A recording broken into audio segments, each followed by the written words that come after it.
The early morning sun peeked over the hills of Arizona, painting the sky in soft orange and gold. Birds chirped in the distance, and the wind danced gently across the wide, empty road that ran through a small countryside town. It seemed like an ordinary morning, quiet and peaceful. But not far from the road, something unusual caught the eye of a passing farmer named George. He was driving his old pickup truck to town when he saw what looked like a bundle of clothes lying near a dusty patch of grass. At first, he thought it was just trash blown by the wind, but something about it didn't seem right. Slowing down, he pulled over and stepped out of his truck. As he walked closer, his heart sank. It wasn't a bundle of clothes. It was a young woman. She looked barely older than 20, with tangled hair and dirt on her face. Her eyes were closed, her skin pale. She wasn't moving, and her clothes were worn and dusty. But what shocked George most was the piece of cardboard tied loosely around her neck. Someone had written 3 cruel words on it in black marker. Useless mouth. George felt a lump in his throat. He didn't know who she was, or what had happened to her, but he knew she needed help. Right away, he called for an ambulance. "She's breathing," he told the operator, "but she's weak. Please hurry." Within minutes, an ambulance arrived and took the girl to the nearest medical center. Nurses worked quickly to clean her up, give her fluids, and check for injuries. She had a few bruises and was extremely tired, but thankfully, nothing seemed broken. Still, she didn't speak. Not a single word. Doctors tried talking to her gently, asking her name, where she came from, or if she could write anything down. But the young woman only looked at them with wide, quiet eyes. Sometimes she blinked or nodded, but her lips never moved. She didn't even cry. It was as if her voice had disappeared, or been locked away somewhere deep inside.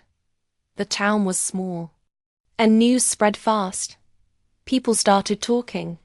Some said she must have run away from somewhere bad. Others guessed she had been hurt and left behind. Nobody knew for sure. She had no ID, no phone, no bag. Nothing to tell the world who she was. The hospital staff gave her a temporary name, Jane Doe, and tried their best to help her feel safe. They gave her clean clothes, soft food, and a quiet room with a window. She spent most of her time staring outside, watching birds fly past or clouds drifting in the sky. She still didn't speak, but she wasn't angry or afraid. Just quiet. Very, very quiet. Social workers came to visit her, hoping to find out more. They brought in a counselor who used gentle pictures and writing boards to try to understand her thoughts. But the girl didn't write anything, not even her real name. It was like she was frozen inside, stuck in silence. Weeks passed and no one came forward to claim her. The police checked missing person reports, but there were no matches. Her fingerprints weren't in any system. It was like she had appeared out of nowhere. Without answers, the state had a decision to make. They couldn't keep her in the hospital forever. She wasn't sick anymore, and the hospital was running out of space. A few shelters agreed to take her, but they were crowded and loud places full of strangers and noise. The social worker wasn't sure she would do well in that kind of environment. While all of this was happening, an old man named Eli Matson was listening to his radio at home. Eli lived far from town on a quiet ranch surrounded by hills and open land. His house was small but cozy, with a few chickens, 3 horses, and a friendly dog named Scout. Eli wasn't like most people. He didn't talk much, not because he couldn't, but because he chose not to. After his wife passed away 5 years ago, he'd found comfort in silence. He spent his days fixing fences, feeding animals, and walking through the fields. People in town called him the silent rancher, and he didn't mind. He liked the quiet. It helped him think. That morning, the radio told the story of the girl found by the roadside. The reporter didn't say much, only that she had been left alone with a cruel message and hadn't spoken since. Eli stopped what he was doing and turned up the volume. Something about the story made him pause. Maybe it was the way the announcer said she didn't talk. Maybe it was the pain behind those 3 words. Useless mouth. Eli didn't know why it touched him, but it did. For the rest of the day, Eli couldn't stop thinking about the girl. When he fed the horses, he thought about what she ate. When he walked past his empty guest room, he imagined her sitting there, looking out the window. That night, he sat on his porch under the stars and whispered to the wind. Maybe she just needs peace. The next morning, Eli drove to town. He rarely went into the city, but this time was different. He found the social worker handling the girl's case and asked to meet her. The woman was surprised. "You want to take her in?" she asked. Eyebrows raised. Eli simply nodded. "She doesn't talk. She doesn't have a name.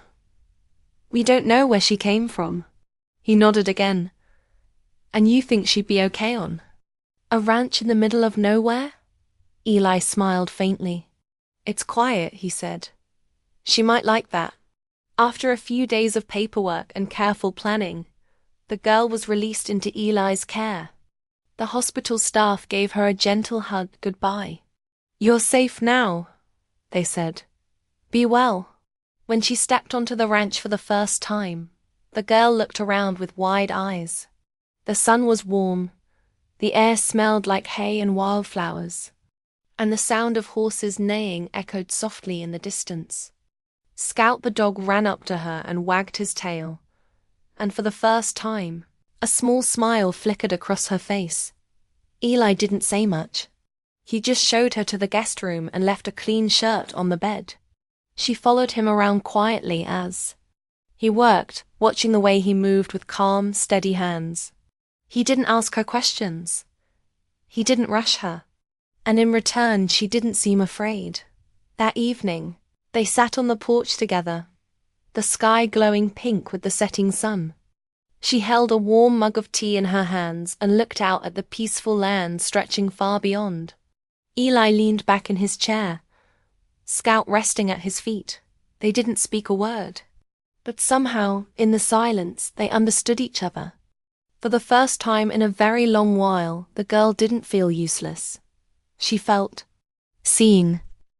The sun rose gently over the hills the next morning. Golden light spilled across the wide open fields of Eli's ranch. Birds flew across the sky, singing their soft morning songs. The young woman woke up slowly, wrapped in a clean blanket in the small guest room. She sat up and looked out the window. For the first time in many days, she felt safe. She didn't know where she was exactly, but it didn't feel scary. There were no loud voices, no bright hospital lights, no questions. Just the peaceful sound of animals in the distance and the smell of fresh air. She walked outside quietly. Eli was already up, as always, wearing his old boots and cowboy hat. He was feeding the horses, his strong hands moving calmly from one bucket to another. He noticed her standing nearby, but didn't speak. He just gave her a small nod and handed her a carrot. She looked at the carrot, unsure at first. Then he pointed to the horse beside him. Slowly, she walked over and held out the carrot. The horse sniffed her hand and gently took it. She smiled. It was small, but real. That day passed slowly, but it didn't feel boring. Eli showed her little things around the ranch. How to open the chicken coop, how to carry hay, how to close the barn gate without making noise. He didn't use many words. Most of the time he just showed her and she followed. The silence between them wasn't uncomfortable. In fact, it felt kind. She didn't have to explain herself. She didn't need to worry about saying the wrong thing. There was no pressure. She could just be. As days turned into weeks, the girl started to find a rhythm in her new life. She still didn't speak, but she smiled more often. She followed Eli each morning, helping with small chores. She brushed the horses, collected eggs from the chicken coop, and even helped prepare meals. She wasn't just a guest anymore, she was part of the place.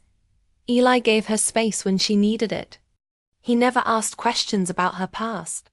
If she had nightmares, he would leave a warm drink outside her door without saying a word. If she sat alone near the fence, watching the sky, he let her be. But he was always nearby, quietly showing her she wasn't alone. One evening while they were sitting on the porch, Eli took out a small notebook and a pen. He wrote something and handed it to her. She looked down at the words. "You don't have to speak, but if you want to write, you can." She looked at him, surprised.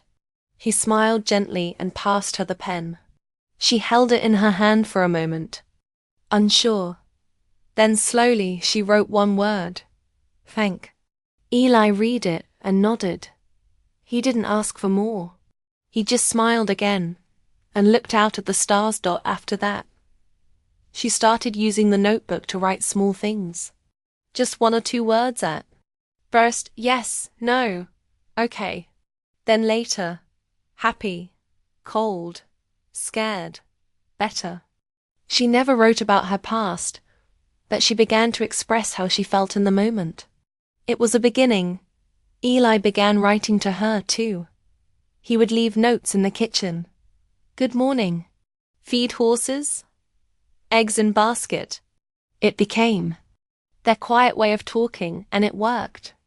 One day, while walking through the barn, she found an old wooden sign hanging on a nail.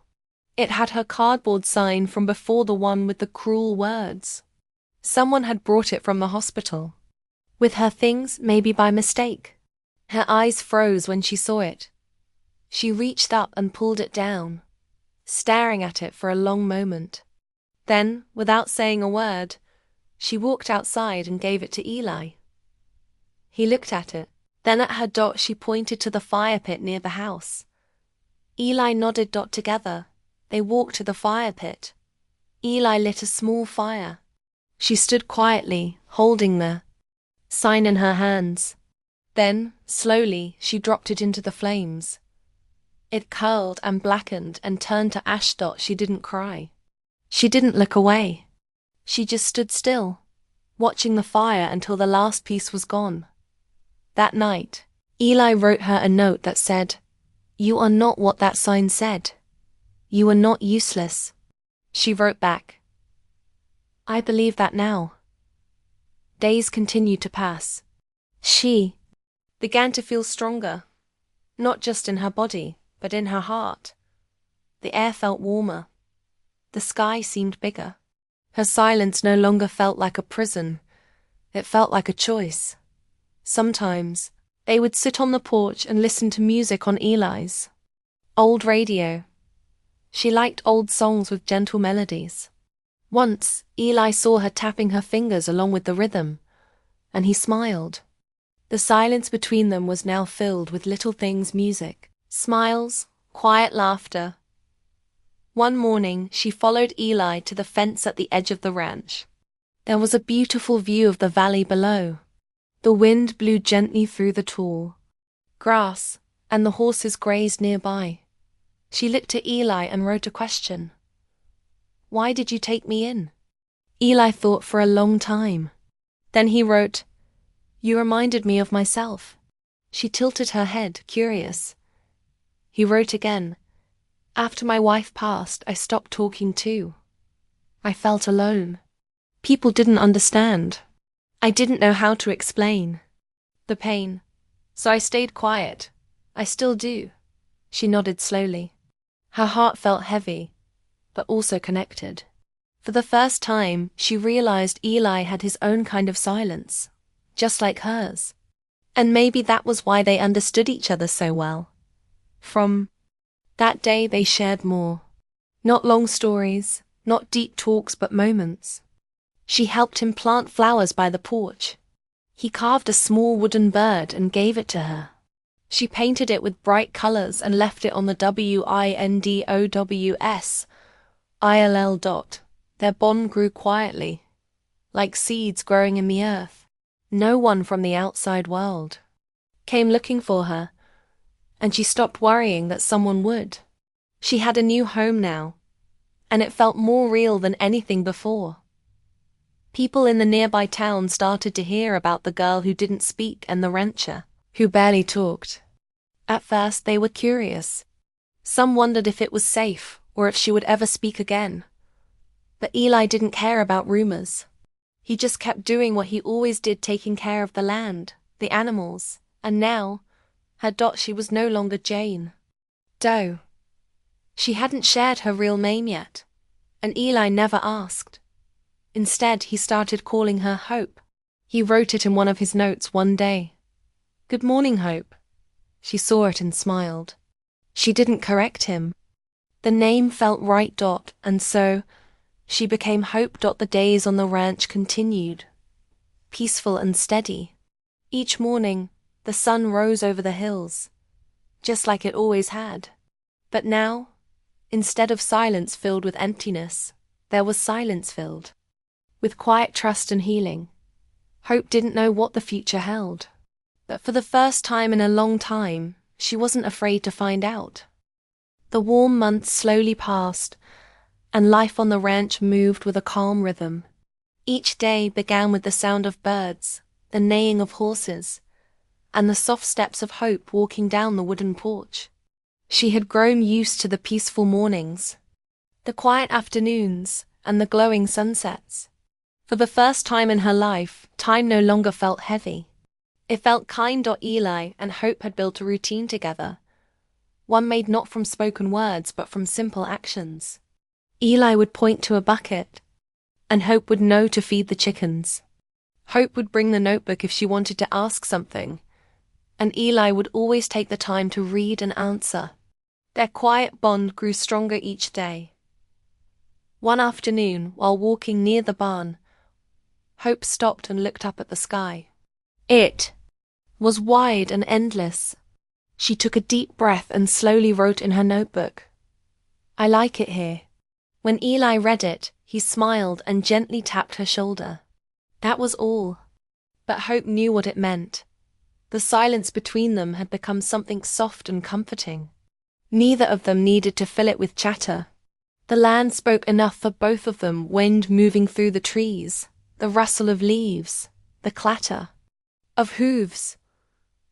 Hope began to feel like she belonged there, not as a visitor, but as someone truly at home. She spent more time in the garden now, planting herbs and vegetables. Eli helped her mark out rows for tomatoes and carrots. Scout, the old ranch dog, would follow her everywhere, wagging his tail as she worked. Hope even painted a small sign that read Hope's Garden and placed it near the edge of the patch. Eli saw it and gave her a quiet nod of approval. One evening, as they sat on the porch watching the sky turn pink and gold, Hope handed Eli the notebook. On the page, she had written a question. "Do you ever miss talking?" Eli read it, leaned back in his chair, and looked at the stars slowly appearing in the sky. Then he picked up the pen and wrote, "Sometimes, but not as much now." Hope looked at the words and gave a tiny smile. Then she wrote, "I understand." The notebook became a little library of their days. On some pages, Hope wrote about the colors of the sky. On others, she asked how to care for the horses better. Eli wrote about the ranch, its history, its quiet winters, its hot summers. Sometimes, he would draw little sketches of birds or mountains. And once, he wrote something simple that made her heart feel warm. "You're doing good, kid." One morning, something unexpected happened. While Hope was washing vegetables outside, a car pulled up near the fence. It was rare for anyone to visit the ranch. Eli walked out to see who it was. A man stepped out, dressed in jeans and a jacket with a county logo. He introduced himself as Deputy Allen from the local sheriff's office. Hope watched from a distance as Eli shook hands with the man. They spoke quietly. She couldn't hear their words, but she felt a small knot grow in her chest. Something about the way the man looked at her made her uneasy, not in a bad way, but like he was searching for something. After a while, Eli walked over to Hope with the notebook. He had written a short message. "He's here about missing person reports. He wants to ask you a few questions. You don't have to if you're not ready." Hope looked at the notebook, then at Deputy Allen. She felt unsure. Her hands shook slightly. Eli noticed and gently stepped aside. "It's okay," he said quietly, the first words he had spoken in days. She nodded slowly. It was time. "Deputy." Allen sat down with her on the porch. He spoke gently, with patience and respect. He didn't ask hard questions, just small ones. "Do you remember anything about your name? Where you came from? Anyone you used to know?" Hope didn't answer with words. She took her notebook and slowly wrote, "I don't remember much. I don't know my name." The deputy nodded, understanding. He took out a folder and showed her a few faces of missing girls from different states. Hope looked at each one carefully, and she froze. There, in one of the photos, was a girl who looked very much like her. Her hair was longer, her cheeks fuller, and her eyes seemed brighter. But the shape of her face, the way she held herself, it was too familiar to ignore. Under the photo was a name, Lena Morales. The deputy looked at Hope. "That's you, isn't it?" he asked softly. Hope looked down, unsure. Something inside her said yes. She couldn't explain it. It wasn't a memory. It was a feeling, like a small light flickering in a dark room. She nodded once. Eli sat beside her quietly, not saying a word. The deputy closed the folder and said, "We've been looking for you for a long time. Your family filed a report nearly 2 years ago. You disappeared from another state. It's okay if you don't remember right away. But we can help you. We can bring you home." Hope didn't respond right away. She looked at Eli, then at the open land beyond the porch. This place was her home now. The thought of leaving it felt strange and heavy. The deputy gave her time. Before he left, he gave Eli his card.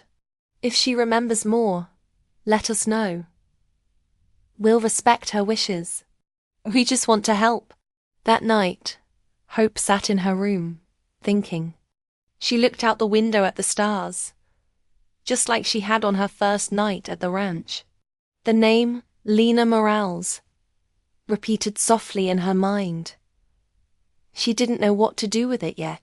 She didn't feel like that person, not anymore. She picked up the notebook and wrote a simple note, then left it on the porch where Eli could find it. "I may have had another name before, but the name you gave me, Hope, is who I feel I am now." When Eli read it in the morning, he didn't say anything. He simply picked up the notebook and wrote, "Then that's your name." Hope felt peace in those words. The visit from the deputy didn't change much in their day-to-day life. Hope still woke early to care for the animals. She still sat with Eli at sunset. But something inside her had shifted. She was no longer lost in silence. She was beginning to understand who she was, not through memories, but through how she lived each day. She may have once been Lena, but on the ranch, she was Hope, strong, quiet, and healing. And that, she thought, was more than enough. It had been many months since Hope had come to the ranch. The seasons had changed. Trees were greener, the garden was full, and the air was warmer. The days passed in a peaceful rhythm. Every morning, Hope would feed the chickens, walk to the barn, and help Eli care for the animals. She was no longer quiet out of fear. She was quiet because she was calm. Though she still didn't speak, her eyes spoke a lot. Her smile came easier now. She walked with more confidence. Eli noticed these things, but he didn't say much. He didn't have to. He could see that Hope was healing, little by little, just by being herself. Then, one quiet afternoon, another visitor came to the ranch. A black car pulled up slowly along the dirt road. Hope was in the garden, pulling weeds when she heard it. She stood up, wiping her hands on her jeans, and watched the car stop by the front gate. Eli came out from the barn, Scout the dog following closely. A man stepped out of the car. He was dressed in a suit, with a kind but serious face. He introduced himself as Detective Mark Rivers. He had come from another state, following a lead in an old case. Eli offered him a seat on the porch and poured him some lemonade. Hope stayed close, listening from a short distance. Her heart beat a little faster, not out of fear, but from curiosity. Something about the man seemed important. Detective Rivers spoke calmly. "I work on long-term missing person cases," he said. "A few months ago, I heard about a young woman who couldn't speak and was found with no ID. I've been trying to connect that story to one of our cold cases." He pulled a file from his bag. Hope stepped closer. Slowly, he opened the folder and showed a photograph, one she had already seen. It was the same picture Deputy Allen had shown before. A girl with kind eyes and long brown hair. "Lena Morales," he said gently. "Missing for nearly 2 years. Her family never gave up." Hope's hands felt cold. She looked down at the picture, then looked at Eli. He watched her with quiet eyes, ready to support her no matter what. Detective Rivers continued. "We believe you're Lena. I came here to ask if you'd be willing to meet someone who's been hoping to see you again." Hope felt her chest tighten. She looked down at the ground. She didn't know if she was ready for something like that. Her memories were still not clear. The name, Lena, still didn't feel like it belonged to her. She didn't feel like that girl in the picture.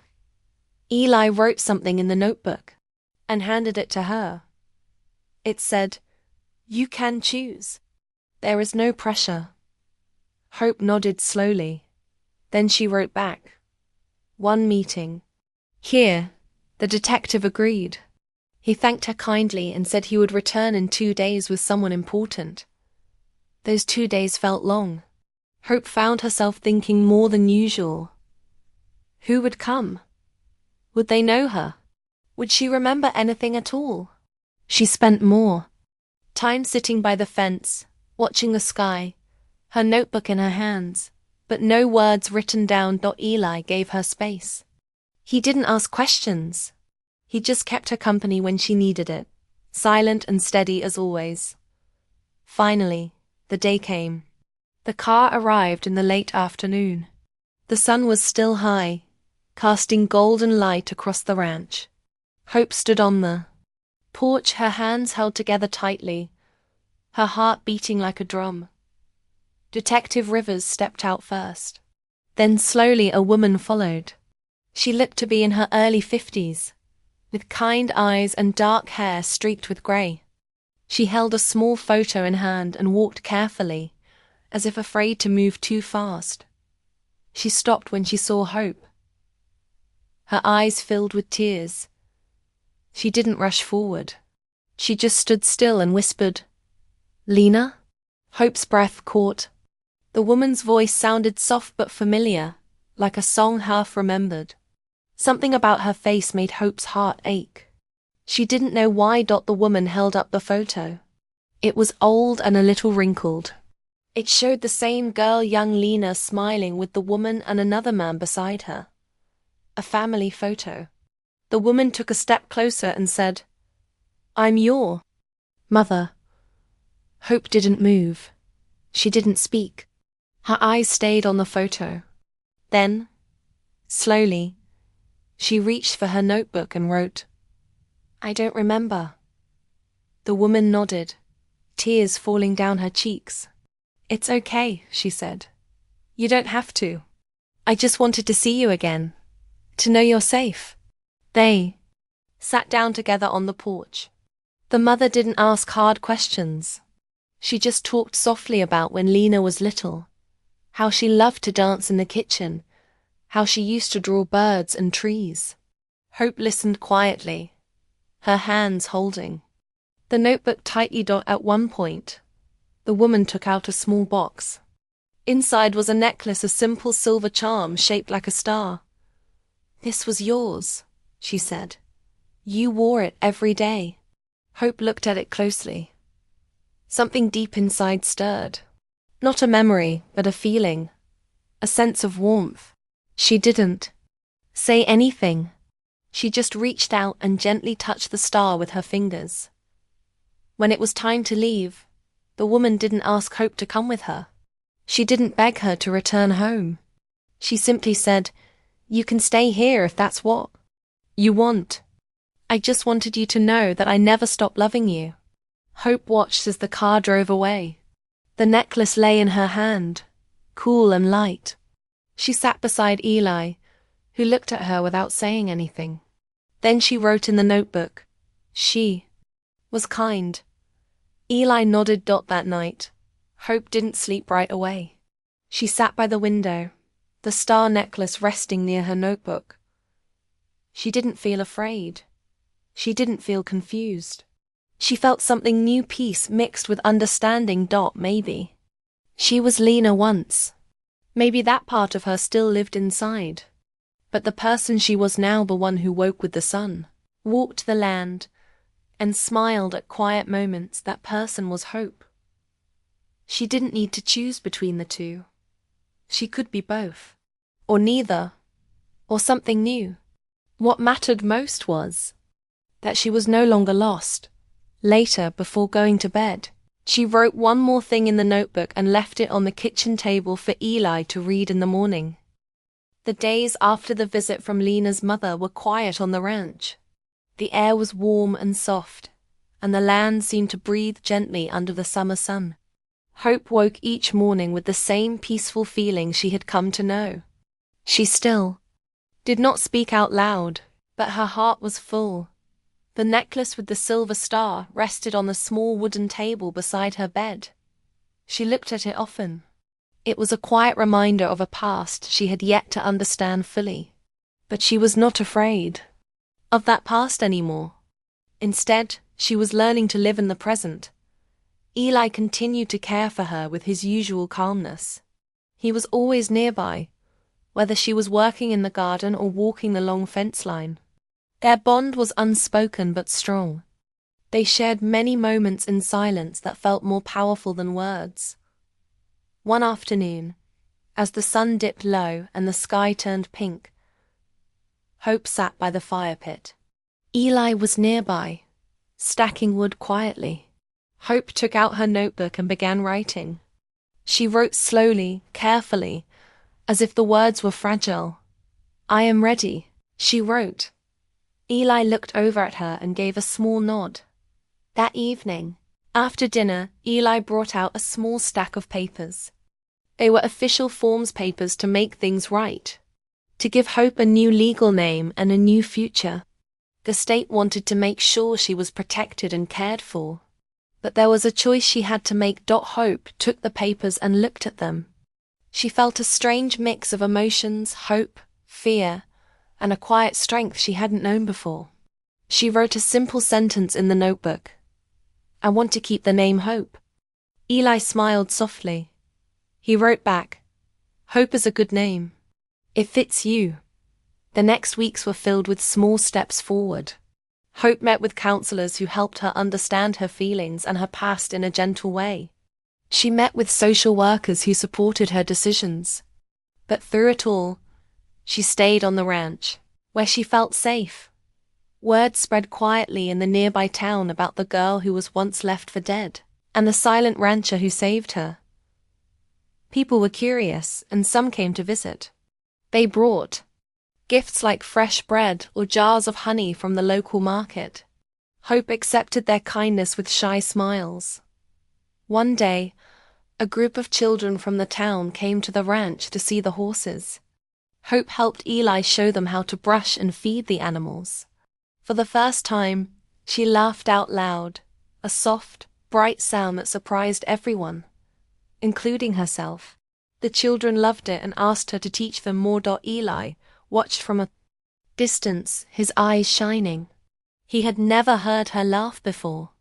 It was a moment of light, proof that healing was real. Life on the ranch changed in small but beautiful ways. Hope planted more flowers, painted colorful signs, and even learned to play a simple tune on an old guitar Eli found in the barn. Music filled the quiet air and brought a new joy to their days. One evening, as they sat watching the stars, Hope finally spoke. Not with words, but with a quiet sound her voice, soft and trembling, saying, "Thank you." Eli turned to her, surprise and warmth in his eyes. He smiled and nodded. That moment was a gift, a bridge between silence and speech, between past pain and new hope. The years passed gently after that. Hope grew stronger and more confident. She and Eli became family not by blood, but by choice and love. The ranch was no longer just a place of work. It was a home filled with laughter, kindness, and second chances. Hope never forgot the painful past, but she no longer carried it alone. She had a family who believed in her. She had a name that meant something beautiful. And she had a future, full of promise. Her story became a quiet inspiration for the whole town, a reminder that even after darkness, light can find a way in. That sometimes the strongest voices are not the loudest, but the ones spoken softly from the heart. And as the sun set behind the hills each evening, Eli and Hope sat side by side on the porch, watching the world in peaceful silence. Two souls who found each other when they were lost, and together found a way home.